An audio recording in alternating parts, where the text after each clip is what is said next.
Welcome to the Salmon Runs YouTube. Enjoy the video.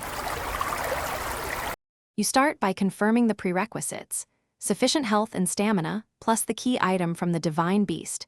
This matters because the edge sequence drains resources quickly. Once ready, fast travel to the shrine area near Hyrule Field and approach the marked resting point.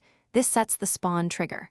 Make sure to equip shock or cold resistance if needed, and carry a one-handed weapon for quick parries. You want mobility. Begin the first interaction immediately. Delay can reset NPC timing and cost progress. Next, trigger the Edge of Duality sequence by initiating the specific interaction or cutscene.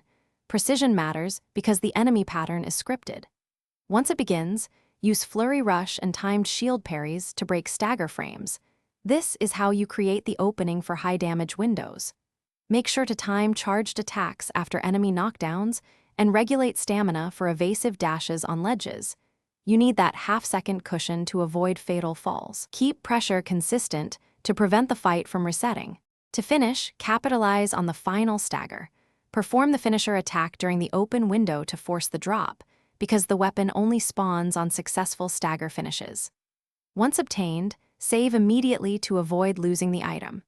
If the event fails or the drop doesn't appear, reload the prior save and tweak your inputs.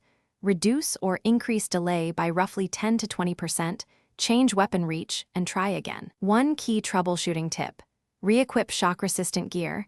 Elemental interruptions often break. Thanks for watching. Consider subscribing if we helped you.